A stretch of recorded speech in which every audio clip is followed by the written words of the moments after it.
Dari mana panjenengan? Dari Kuala Lumpur. Kuala Lumpur kota? Daerah mana itu? Dekat-dekat bandara. Saya sering ke Malaysia. Pernah lihat YouTube saya ketika saya di Malaysia? Pernah. Oh, iya.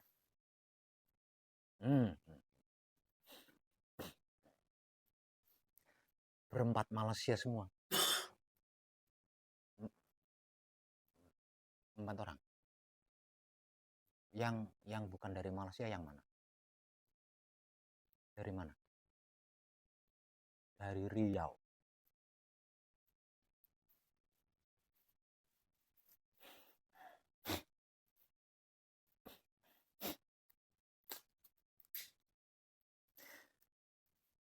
Tahu saya dari internet.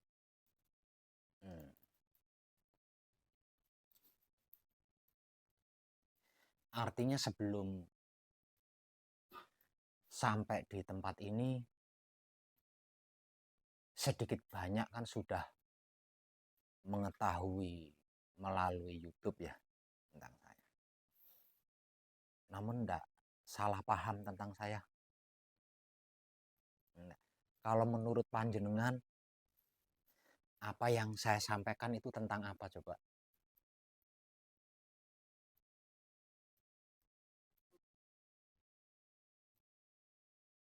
Ya, Pak, yang dari Malaysia bagaimana?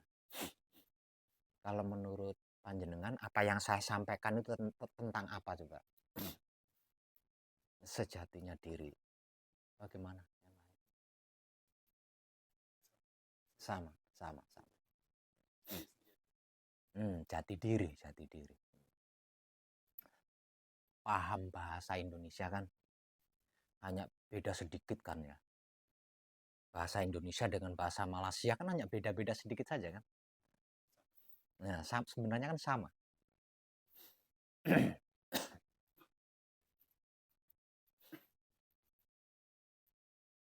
Selain itu berarti paham kan kalau ini nih rumit gitu. Paham ya? Ya? Nggak, maksudnya itu apa namanya? Kajian jati diri ini nih rumit gitu loh. Tahu kan? Kalau ini rumit ini tahu. Enggak sama seperti kajian-kajian yang lain tuh enggak sama. Ini rumit sekali. Rumit sekali. Kenapa? Sebenarnya rumitnya itu hanya karena satu hal. Rumitnya itu yaitu belum terbiasa berkesadaran penuh. Itu saja. Yang membuat rumit itu. Nah, kajian di sini ini harus dengan kesadaran penuh. Nggak bisa kesadaran separuh gitu. Nggak bisa. Atau sedikit kesadaran, nggak bisa. Harus dengan kesadaran penuh. Karena dia puncak. Dia puncaknya. Jadi dibutuhkan kesadaran penuh. Nah, rumitnya itu di situ. Kita belum terbiasa di situ. Nah, kebiasaan kita sehari-hari kan sekedar saja kan. Asal sadar saja. Tidak perlu lebih, tidak perlu berlebihan kan. Nah, kita terbiasa di situ. Nah, berkesadaran penuh ini kan kita belum terbiasa. Nah, di sini harus dengan kesadaran penuh. Kalau tidak, banyak yang tertinggal. Karena ini tentang kesempurnaan hidup dan mati. Bagaimana orang hidup di dunia dengan sempurna, bagaimana orang mati dengan sempurna. Jadi ke kanan ke kiri ini tentang kesempurnaan semua. Jadi kalau kesadarannya tidak penuh, banyak yang tertinggal. Banyak yang tidak tersadari.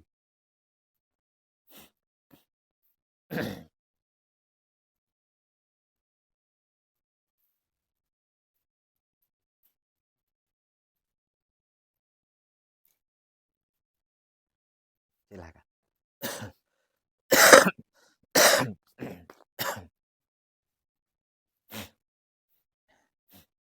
Itu juga yang dari Kuala Lumpur. Hmm.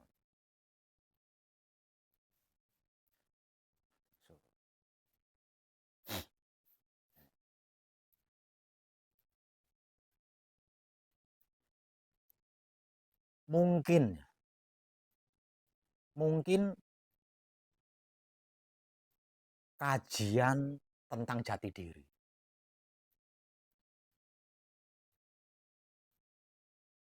Terlengkap, terlengkap dan terbuka. Karena di sini tidak boleh ada rahasia, itu tidak bisa. Jadi harus fair, harus fair. Kalau tidak baik ya harus dikatakan tidak baik, baik ya harus dikatakan baik, harus disampaikan baik, harus disampaikan tidak baik. Tidak bisa berpolitik, berpolitik terus tidak fair, main rahasia, main belakang, nah, tidak bisa di sini.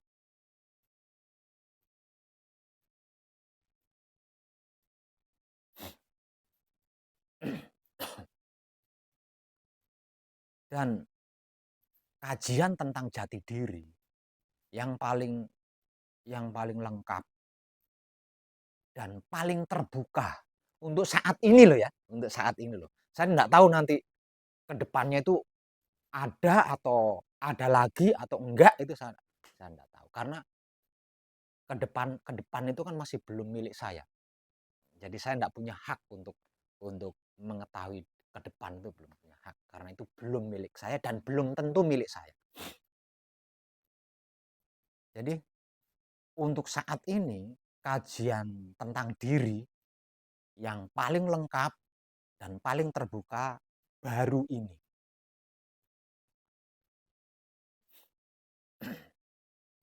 Yang dikaji diri. Yang dikaji itu diri sendiri. Namun di dalam pengkajiannya itu akan mendapatkan 5 hal. Di dalam pengkajiannya itu akan mendapatkan 5 hal. Yang pertama, mengenal hingga menguasai. Apa itu mati? Apa itu hidup? Ini yang pertama. Menguasai mati, menguasai hidup, berarti menguasai penciptaan. Karena yang dimaksud penciptaan itu kan hidup dan mati ini tadi.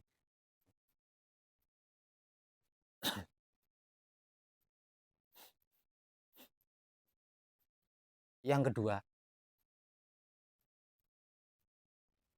menguasai takdir atau nasib.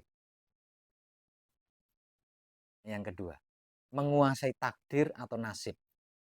Dengan menguasai takdir atau nasib berarti bisa menentukan takdirnya sendiri. Bisa membuat nasibnya sendiri. Maunya seperti apa?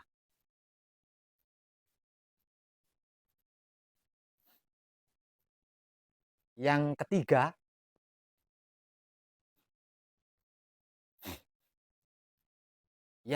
adalah bisa mencapai tujuan. Apapun itu tujuannya. Bisa mencapai tujuan. Apapun itu tujuannya.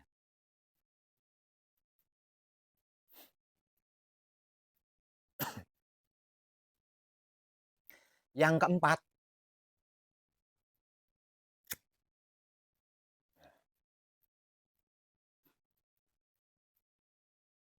bisa menyatukan dirinya dengan alam semesta.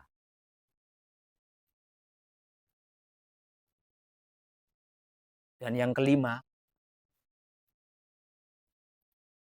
bisa bertemu atau bertatap wajah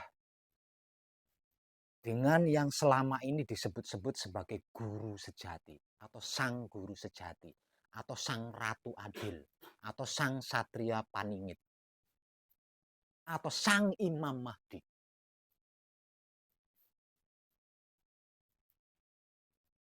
Yang dikaji hanya diri sendiri, namun akan mendapatkan 5 manfaat atau 5 jalan.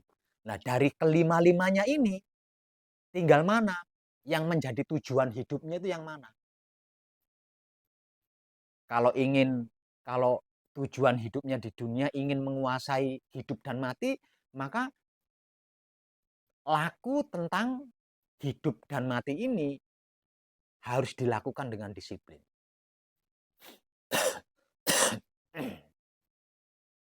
Begitu juga dengan yang lain. Nah, kalau kelima-limanya yang dimaui, berarti kelima-limanya harus dilakukan dengan disiplin.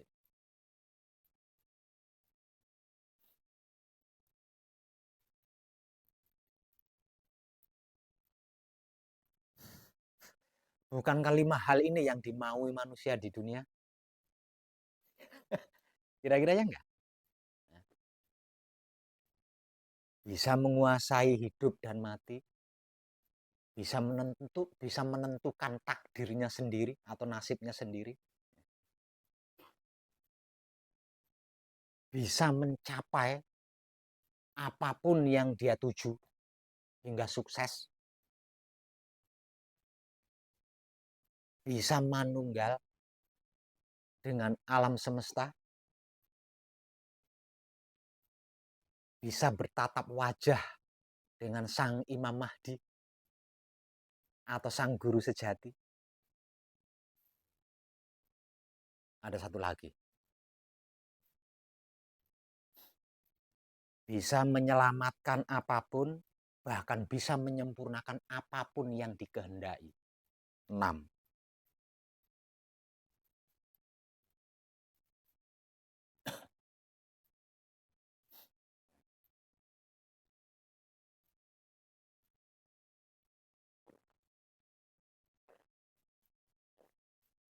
Sepertinya hanya itu kan ya yang dimaui manusia hidup di dunia. Nah.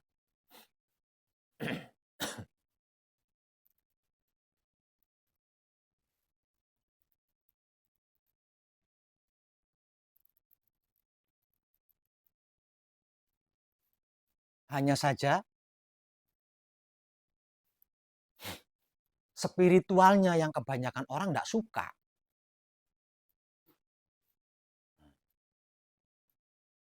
Spiritualnya itu yang kebanyakan orang tidak suka.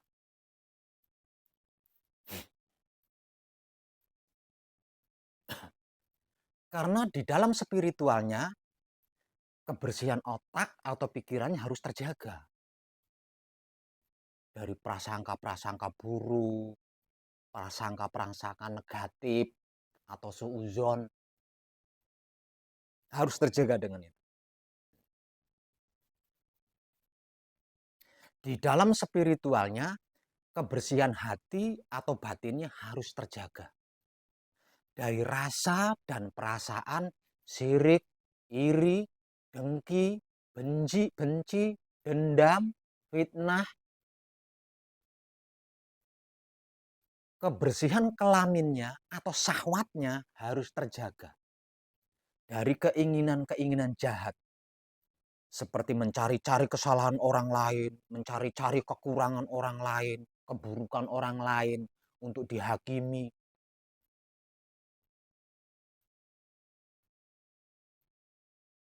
Tiga hal ini mau, tentang tiga hal ini mau, 6 pasal yang saya sampaikan tadi akan panjenengan dapatkan. 6 pasal yang saya sampaikan tadi akan panjenengan miliki. Kalau mau tiga hal itu. Kenapa harus tiga hal itu?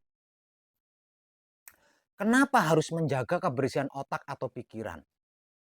Karena otak atau pikiran kita adalah Baitul Makmur.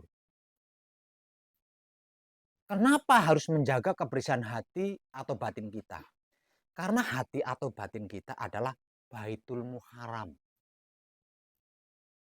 Kenapa harus menjaga kebersihan kelamin atau syahwat?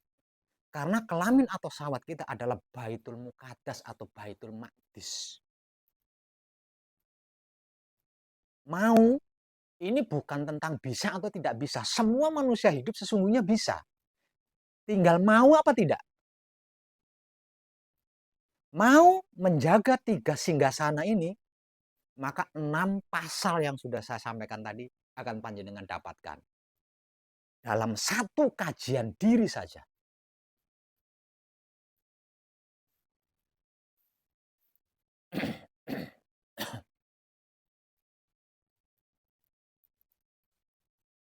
Dan saya rasa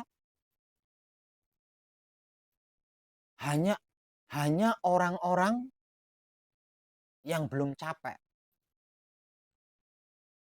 yang tidak mau menjaga kebersihan otak atau pikirannya, hati atau batinnya, kelamin atau syahwatnya. Hanya orang-orang yang belum capek yang tidak mau.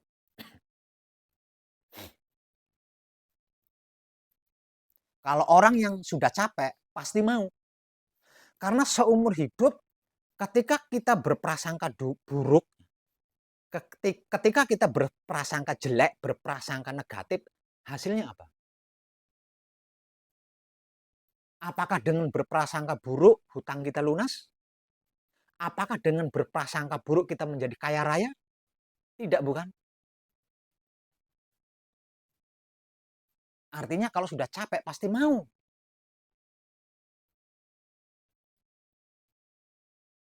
Selama hidup, ketika hati kita mempunyai rasa dan perasaan sirik, iri, dengki, benci, dendam, fitnah, apakah wujud kita berubah menjadi muda lagi gitu? Tidak, kan? Mungkin kehidupan kita menjadi kaya raya, jadi miliarder, juga tidak, kan? Mungkin penyakit kita bisa sembuh, juga tidak, kan? Artinya kalau sudah capek, pasti mau menjaganya. Begitu juga tentang kebersihan kelamin atau syahwat. Tidak ada satupun keinginan jahat kita yang menjadikan kita itu lebih baik. Tenang, tentram, kaya raya, sehat, enggak.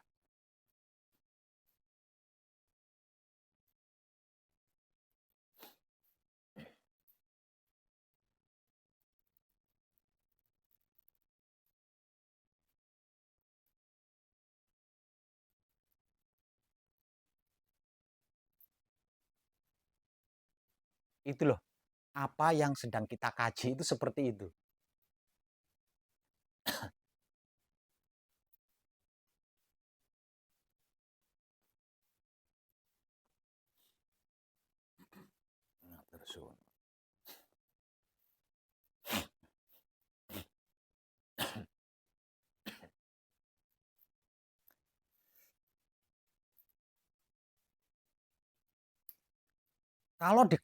Kalau di dalam kajian-kajian yang lain,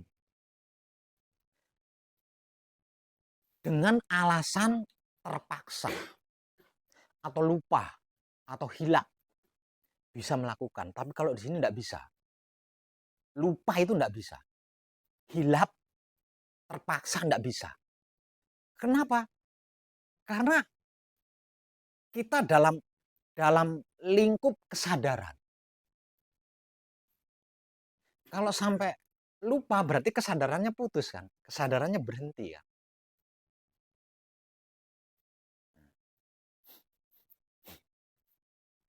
Nah, rumitnya itu di situ rumitnya.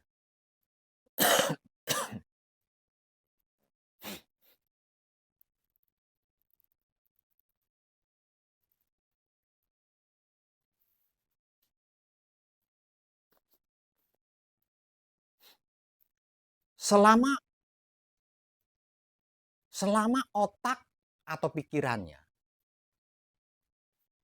belum terjaga kebersihannya, hati atau batinnya belum terjaga kebersihannya, kelamin atau syahwatnya belum terjaga kebersihannya, atau Baitul Makmur, Baitul Muharram, Baitul Muqaddas atau Maqdis belum terjaga kebersihannya.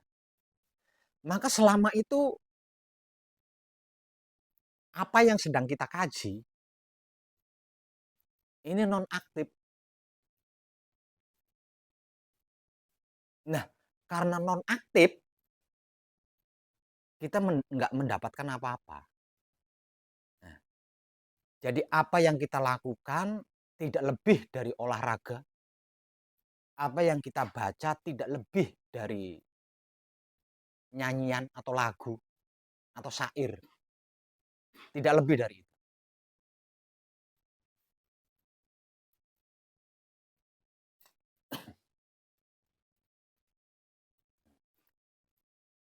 Nah, karena dalam situasi dan kondisi nonaktif, sehingga tidak mendapatkan apa-apa, maka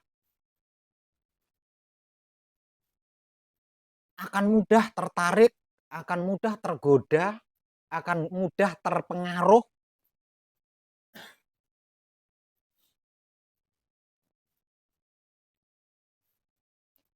bahkan mengotori kembali jati dirinya.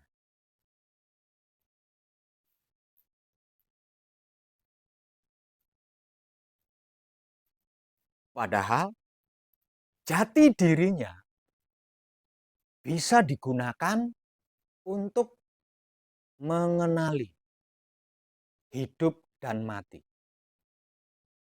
Padahal jati dirinya bisa digunakan untuk menentukan takdir atau nasibnya sendiri. Maunya seperti apa? Pengennya seperti apa? Padahal jati dirinya bisa digunakan untuk menyelamatkan apapun, bahkan menyempurnakan apapun yang dia kehendaki. Padahal jati dirinya bisa digunakan untuk manunggal atau menyatu dengan alam semesta. Padahal jati dirinya bisa digunakan untuk mencapai kesuksesan apapun sebutannya. Padahal jati dirinya bisa digunakan untuk menemui sang guru sejati atau bertatap wajah dengan sang guru sejati yang mempunyai banyak penyebutan-penyebutan mengerikan. Dan itu idaman semua pelaku spiritual.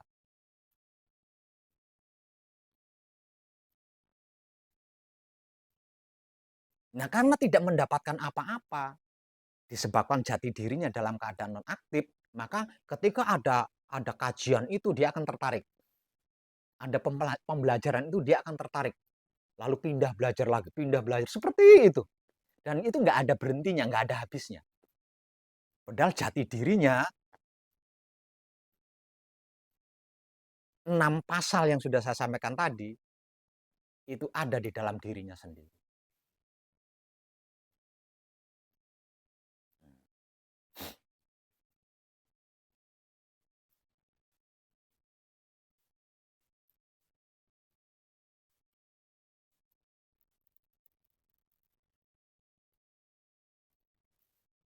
Karena jati diri setiap manusia hidup adalah potensi maha dasar dari yang dimaksud Tuhan.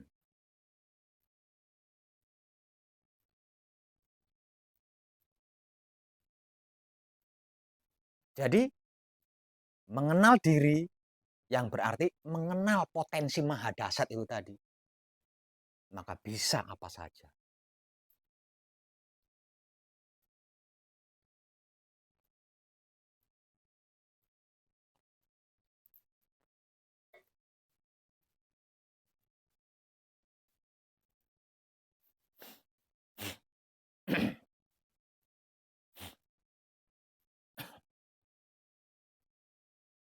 Dan di dalam kajian ini paling rumit adalah berlatih kesadaran.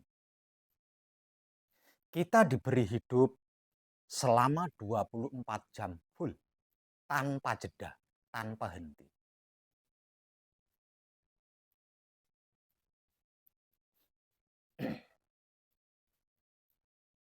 Dan sebagai makhluk yang mengenal jati dirinya, kita dituntut untuk berkesadaran selama 24 jam full juga. Kalau tidak, termasuk belum mengenal diri.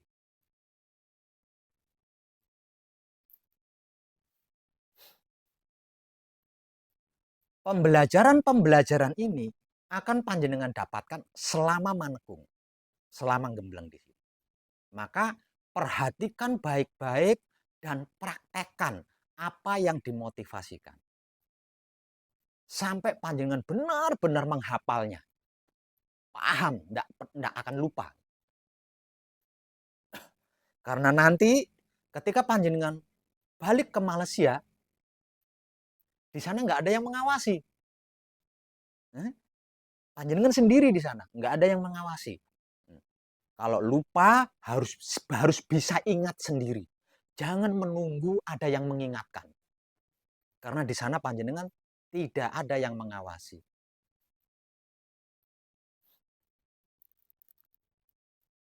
Jadi panjenengan harus ahli, harus bisa menguasai semua pembelajaran yang panjenengan praktekkan selama di sini. Kalau tidak nanti bingung di sana.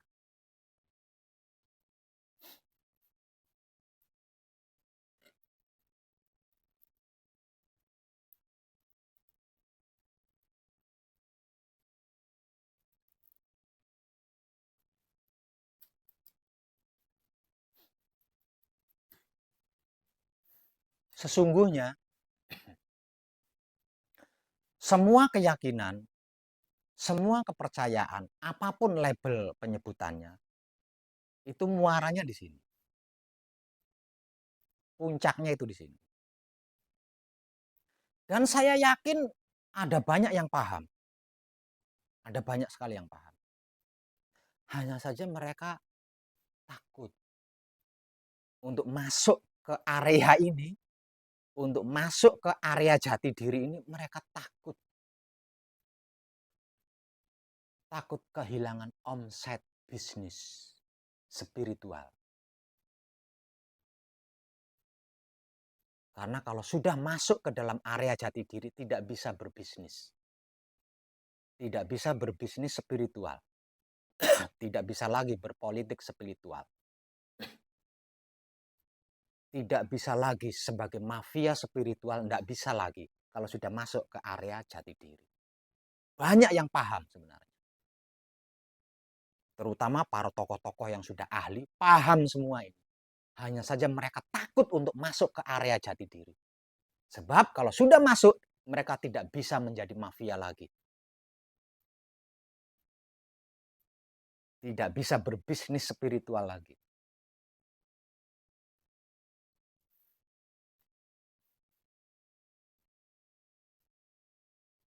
Mereka terlanjur yakin bahwasanya mereka bisa mendapatkan penghasilan dari berbisnis spiritual ini tadi.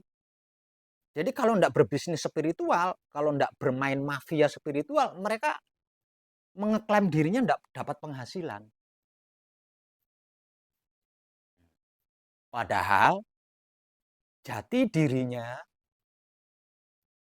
mempunyai 6 pasal yang sudah saya sampaikan tadi. Dan sesungguhnya yang dimaui oleh seluruh manusia hidup di dunia ini kan 6 pasal yang sudah saya sampaikan tadi.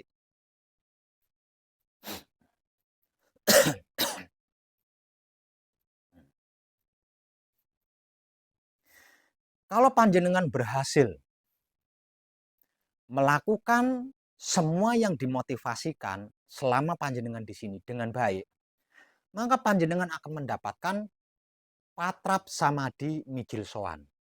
Patrap samadhi mijil sowan ini sejatinya bisa digunakan untuk menguasai hidup dan mati. Hidup yang selamat, hidup yang sempurna itu seperti apa, mati yang selamat, mati yang sempurna itu seperti apa, ini bisa dikuasai hanya dengan menggunakan patrap samadhi mijil sowan. Selain itu, panjenengan juga akan mendapatkan patrap samadhi mijil toto lenggah.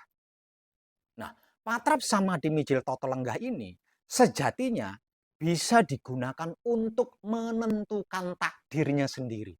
Menentukan nasibnya sendiri, maunya seperti apa nasib saya di dunia ini. Takdir saya di dunia ini seperti apa. Bisa ditentukan hanya dengan menggunakan Patrap Samadhi Mijil Toto Lenggah. Selain itu, panjenengan juga akan mendapatkan tuntunan tentang Patrap Samadhi Mijil Sampurno.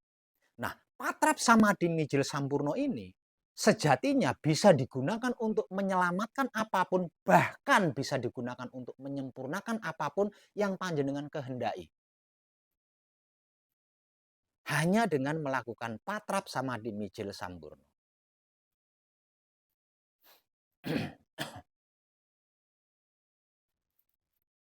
Selain itu, panjenengan juga akan mendapatkan Patrap Samadhi Manunggal Jati ke-1. Patrap Samadhi Manunggal Jati ke-1 ini bisa panjenengan gunakan untuk mencapai tujuan apapun. Hanya satu yang tidak bisa dicapai di situ, yaitu merugikan orang lain atau menyakiti orang lain. Selain merugikan orang lain, selain menyakiti orang lain, bisa panjenengan capai hanya dengan melakukan Patrap Samadhi Manunggal Jati ke-1 ini.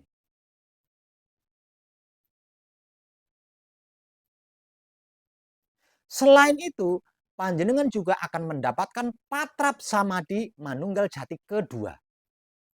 Patrap Samadhi Manunggal Jati kedua ini bisa digunakan untuk memanunggalkan atau menyatukan diri dengan alam semesta. Sehingga panjenengan bisa menguasai dunia. Hanya dengan melakukan Patrap Samadhi Manunggal Jati yang kedua. Selain itu, ini yang paling istimewa. Yang menjadi idaman semua para pelaku spiritual. Yaitu Patrap Samadhi Manunggal Jati ketiga. Patrap Samadhi Manunggal Jati yang ketiga ini bisa panjenengan gunakan untuk menemui atau bertatap wajah dengan yang selama ini disebut-sebut sebagai sang guru sejati.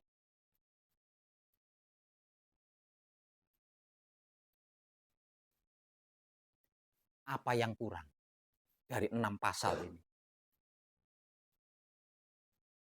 Yang kurang dari 6 pasal ini apa? Yang tidak terkait dengan 6 pasal ini apa? Dalam kehidupan di dunia ini.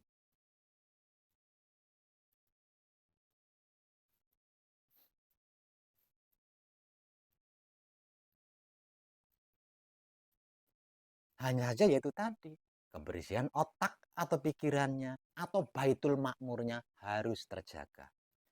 Kebersihan hati atau batinnya atau baitul muharamnya harus terjaga. Kebersihan kelamin atau syahwatnya atau baitul muqaddas atau baitul maqdisnya harus terjaga.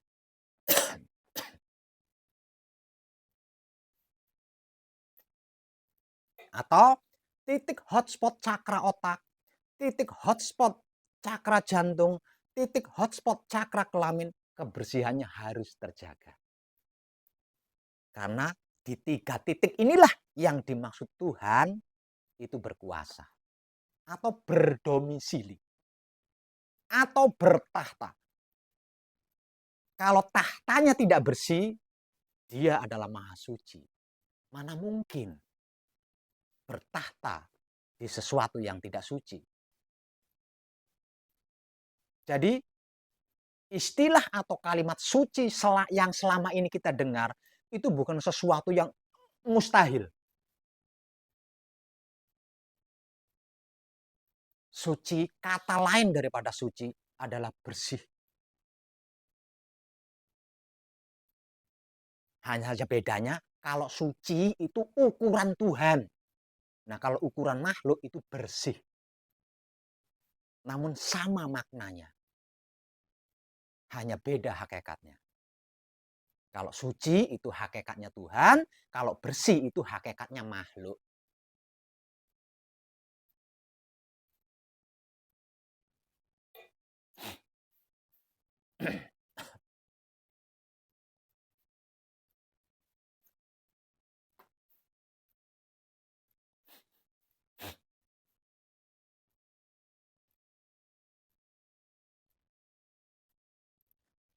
bukan hal yang aneh.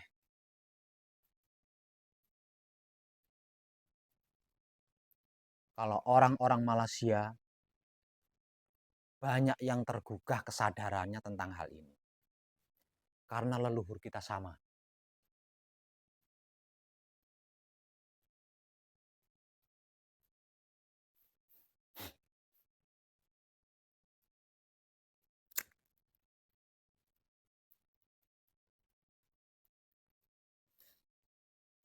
Ingat, yang paling rumit adalah berlatih kesadaran. Ini harus panjenengan kuasai selama di sini. Mohon maaf, tadi itu tempat duduknya siapa?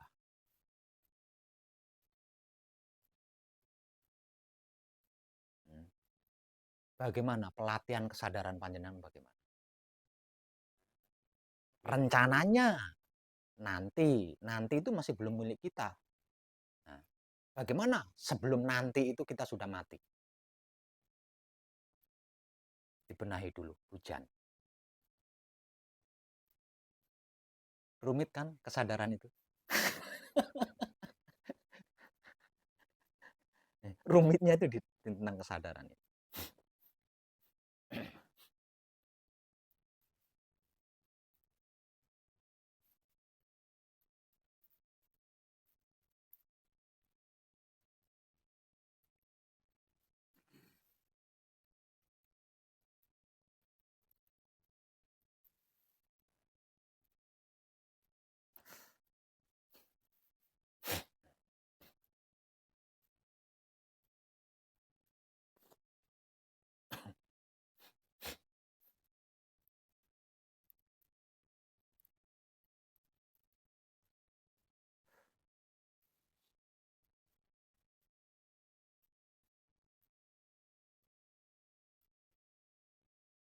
Puncak daripada manekung atau gembleng yang sedang panjenengan lakukan saat ini di sini adalah bali maring asal usul sangkan paraning dumadi.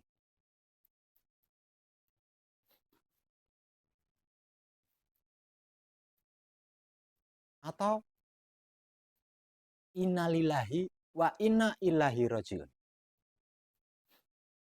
Yang secara spiritual keilmuan disebut-sebut sebagai mati sak jroning urip atau mati di dalam hidup.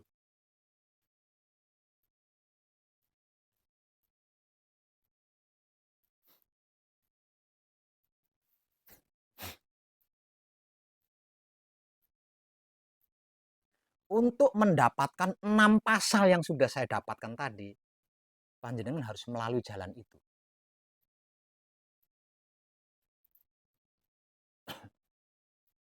Kalau tidak bisa. Kalau dalam sejarah Islam yang diabadikan, yaitu Isra Mi'raj. Kalau tidak melalui Isra Mi'raj, kalau tidak dengan Isra Mi'raj, kalau tidak dengan manekung, kalau tidak dengan gembleng, enggak bisa. Artinya panjenengan jauh-jauh dari Malaysia, siap saya matikan. Hmm? Serius ini. Nah, artinya panjenengan harus mengalami mati terlebih dulu atas kehendak panjenengan sendiri, dan panjenengan mengalaminya sadar. Sebelum ajal.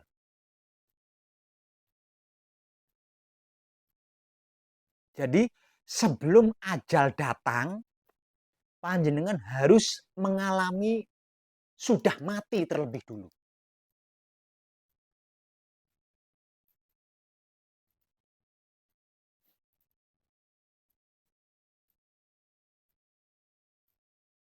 Dengan mengalami mati terlebih dulu sebelum kedatangan ajal, berarti panjenengan sudah kenal ini. Ajal panjenengan itu panjenengan sudah kenal. Ajalnya panjenengan ini panjenengan sudah kenal, karena panjenengan sudah mengalami mati. Namun kematian yang bukan dikehendaki oleh Tuhan. Kematian yang bukan dipaksa oleh malaikat. Melainkan kematian atas dasar kesadarannya sendiri. Namun bukan bunuh diri. Kalau bunuh diri sama saja dengan terpaksa itu.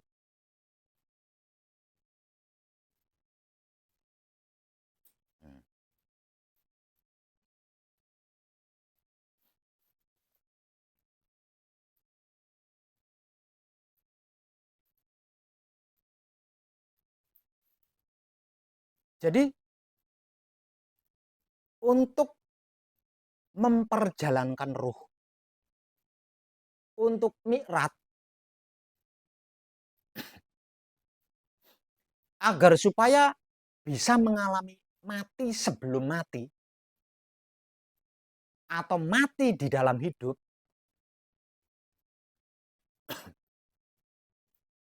maka panjenengan di tahapan ini akan saya matikan. Berani dan siap?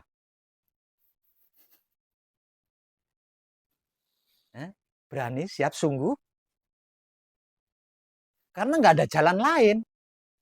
Nggak ada jalan lain. Nah ini kalau secara spiritual awam dan umum, yang dimaksud menyaksikan Tuhan. Jadi menyaksikan Tuhan itu tidak bisa menggunakan raga ini. Tidak bisa batang tubuh ini dibawa serta, itu tidak bisa. Artinya harus melalui kematian.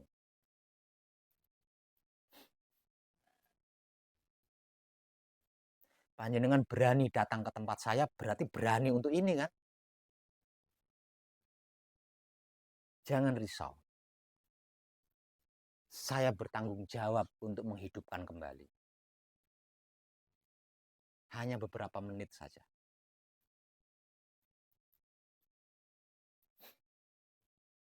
Namun ingat, sesudahnya apapun yang terjadi, jangan sekali-kali kembali kepada masa lalu. Karena manekung atau gembleng atau Isra Mi'raj hanya dapat dilakukan sekali seumur hidup, nggak bisa diulang. Nggak bisa diulang lagi.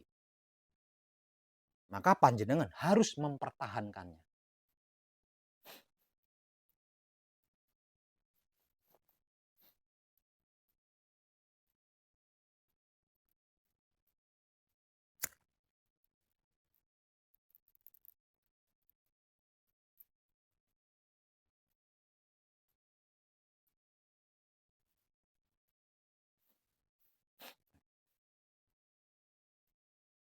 Oke?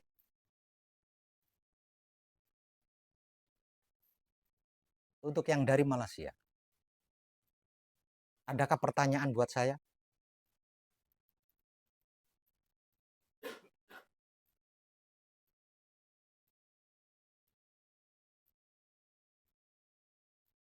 Punya pertanyaan buat saya?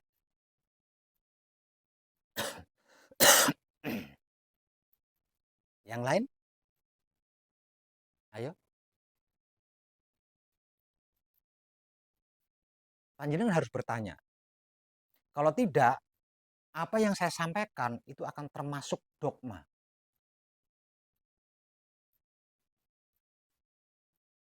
Panjenengan harus bertanya. Tidaklah mungkin panjenengan langsung paham gitu, tidak mungkin.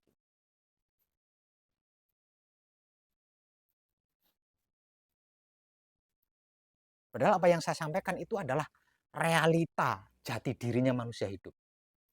Jadi sesungguhnya manusia hidup itu seperti itu. Semua itu tanpa terkecuali. Tidak peduli yang beragama atau tidak beragama, atau yang kafir, yang baik, yang jahat. Tidak peduli. Semua manusia hidup itu potensi dari yang maha dasar.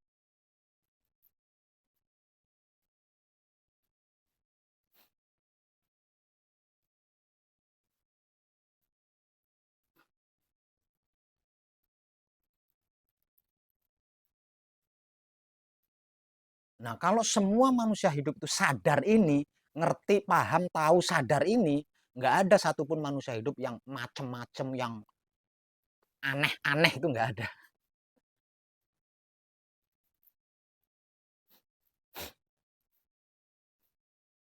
Jadi sesungguhnya manusia hidup di dunia ini adalah makhluk spiritual yang tidak punya pengalaman manusiawi.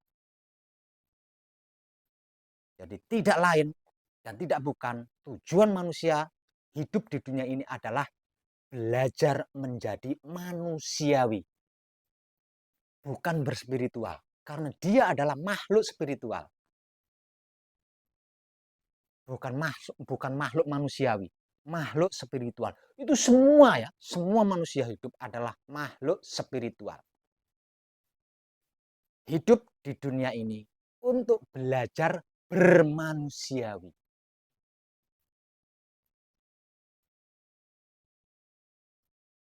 Jadi bentuk pembelajaran kita di dunia ini adalah sebagai manusiawi yang berkesadaran penuh. Bukan belajar berspiritual. Karena dirinya sendiri adalah makhluk spiritual. Kalau dalam bahasa religi disebut-sebut sebagai makhluk surgawi. Sedang belajar bermanusiawi.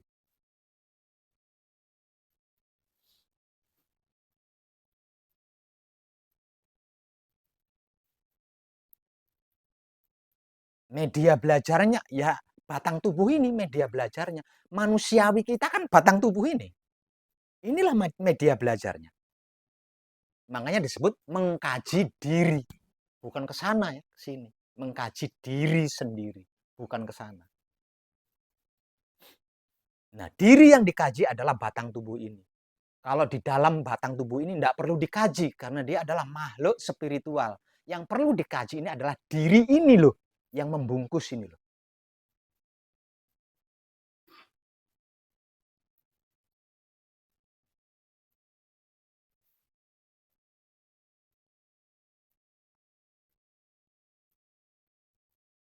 Yang dari Rio paham? Rio, ya. Punya pertanyaan untuk saya?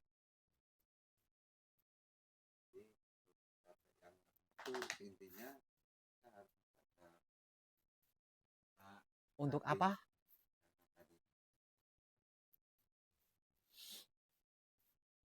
Bukan.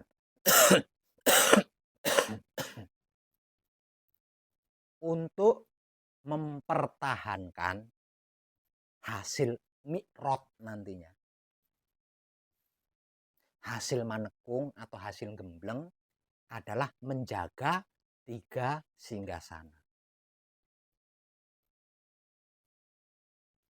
Lah nanti panjenengan akan mendapatkan 6 pasal yang saya sampaikan tadi.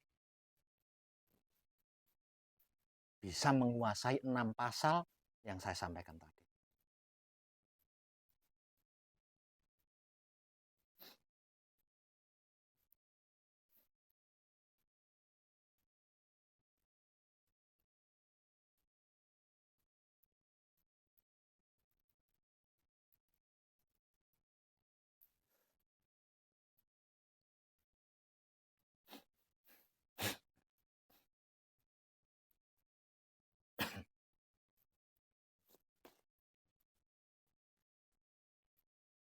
Punya pertanyaan, panjenengan jauh loh dari Kuala Lumpur. Kalau di YouTube kan panjenengan nggak bisa nanya.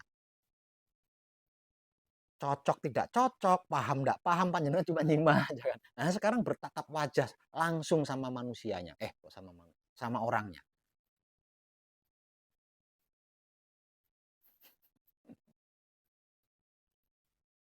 Sekiranya apa yang belum begitu dipahami, coba tanyakan.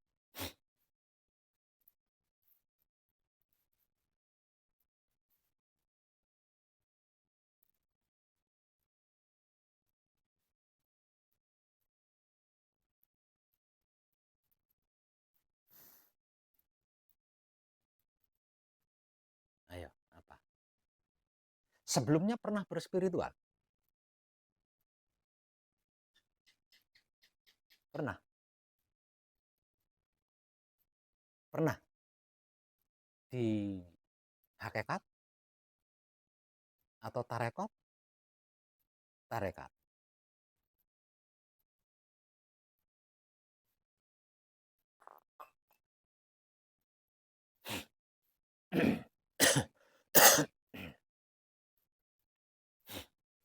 Ya, punya punya pengalaman. Mari berbagi pengalaman dengan saya.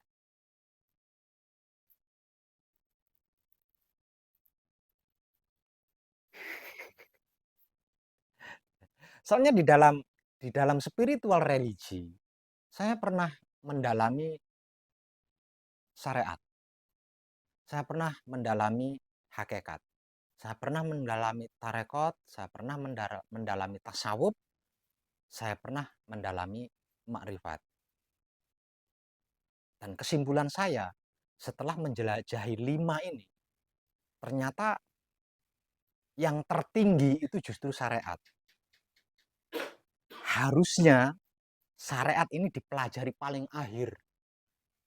Karena untuk bisa bersyariat dengan baik dan tepat dibutuhkan pengetahuan luas.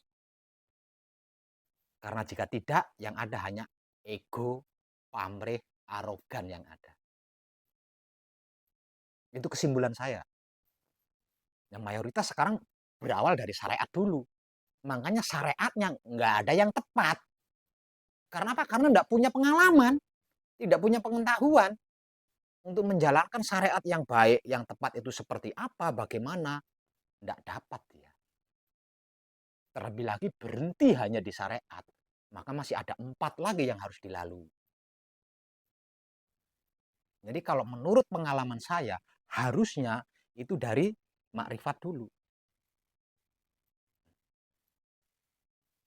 Karena tidaklah sah ibadah seseorang kalau belum menyaksikan yang diibadahi.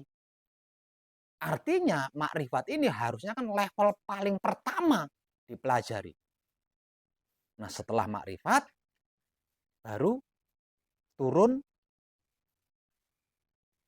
ke tasawuf. Kemudian turun lagi ke tarekot. Kemudian turun lagi ke hakikat. Baru ke syariat dan itu pasti sama persis dengan yang dilakukan oleh baginda Nabi Muhammad. Artinya syariatnya pasti tepat.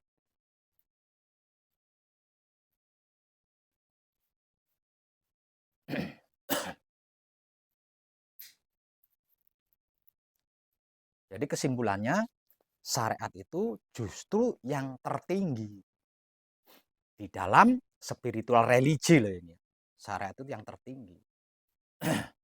Makanya mayoritas orang-orang sufi itu tidak bersyariat. Kenapa orang-orang sufi tidak bersyariat? Karena mereka takut melakukan syariat ini. Jika tidak tepat, kan ada perhitungannya. Apapun metode-metode syariat ini kan ada perhitungannya. Nah, orang-orang sufi bukan meninggalkan syariat, namun belum mau menjalankan syariat ini tadi. Sebelum menguasai yang 4 ini tadi. Makanya orang-orang sufi baru akan menjalankan syariatnya di akhir-akhir hayatnya. Sudah tidak punya keinginan, sudah tidak punya ego, baru mereka menjalankan syariat. Itu alasannya kenapa orang-orang sufi atau kaum sufi tidak bersyariat.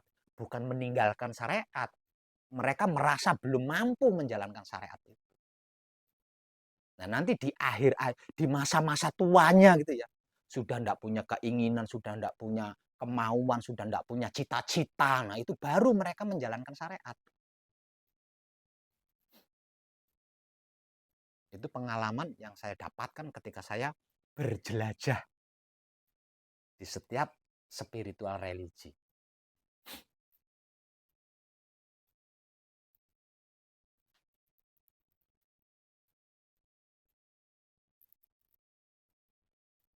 Yang dari Rio ada pertanyaan lagi?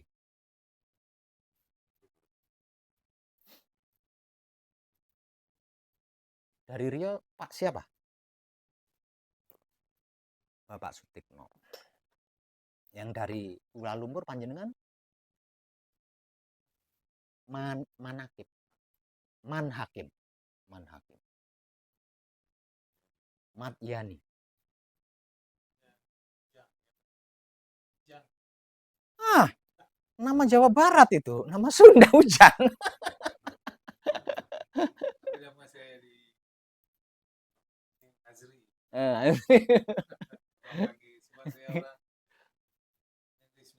Hmm. Bagus, bagus. Kalau yang satu? Syahudin. Syahudin.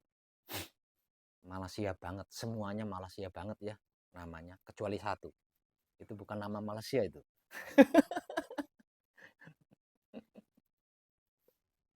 Mantap, mantap.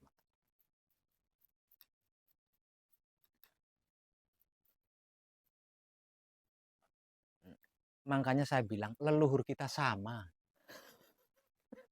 Leluhur kita sama.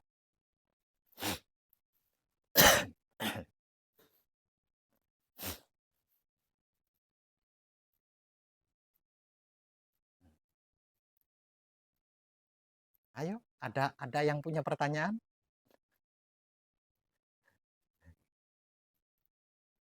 Nah, belum. Oh, datangnya kapan datangnya? Semalam datangnya. Berarti ini malam pertama. Matur suwun. Saya kira sudah. Oke, berarti ini malam pertama. Berarti malam ini ada di tahapan patrap samadhi mijil sowan. Perhatikan langkah-langkahnya, teknik-tekniknya, sampai panjenengan menguasai seperti apa tata caranya melakukan patrap samadhi mijil sowan. Karena itu adalah alat untuk menguasai hidup dan mati.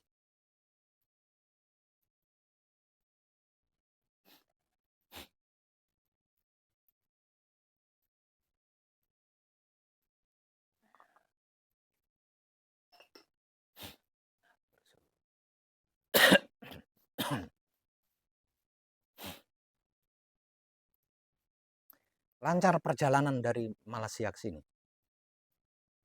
Mulus. Lancar ya? Nggak ada gendala kan? Cuaca di Malaysia untuk saat ini sama seperti di sini? Sama. Musim penghujan juga. Iya. Banjir, iya, musim penghujan, banjir, dan itu tidak bisa diprediksi kan? Tidak seperti tahun-tahun yang lalu kan? Nah, berarti iklimnya sama. Memang menurut menurut apa namanya itu ilmu BUMN, kok ilmu BUMN, ilmu apa itu namanya alam lah, itu memang menyeluruh seluruh dunia mengalami. Jadi secara hukum alam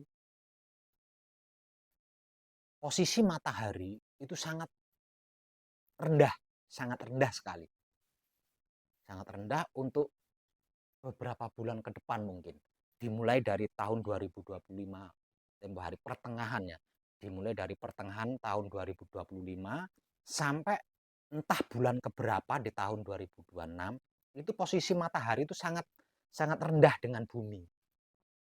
Sangat rendah dengan bumi. Lah, ini harusnya banyak tanaman-tanaman yang menghuni makhluk yang menghuni bumi ini setidaknya kekeringan. Kalau tidak terbakar kekeringan. Namun alam semesta masih cinta sama penghuninya. Maka supaya hal itu tidak terjadi, diberilah selalu mendung dan hujan. Coba kalau tidak ada mendung, tidak ada hujan, banyak tanaman-tanaman tumbuhan yang mati itu. Karena panasnya, teriknya matahari itu. Jadi luar biasa sekali alam semesta menyelamatkan penghuninya. Itu sampai entah bulan berapa di tahun 2026.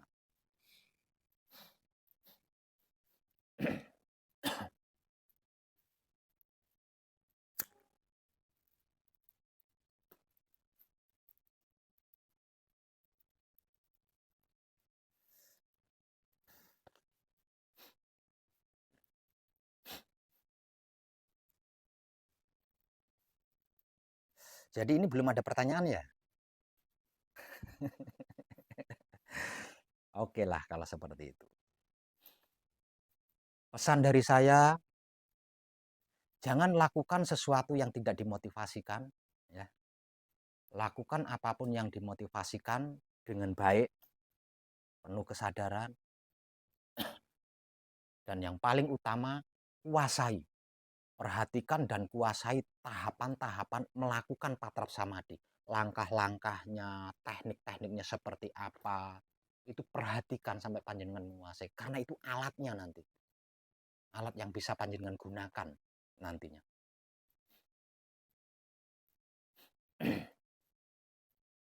Terutama berlatih kesadaran. Itu yang paling rumit. Berlatih kesadarannya itu.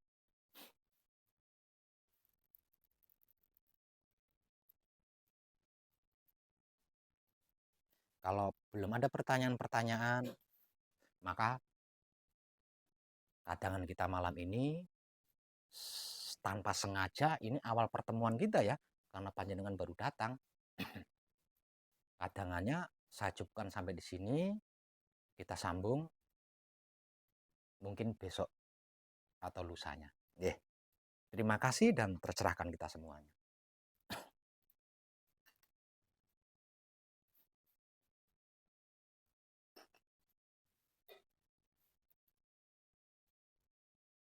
Sekiranya ada yang kurang mengerti, ada yang kurang paham, harus bertanya ya, harus bertanya. Tidak boleh tidak.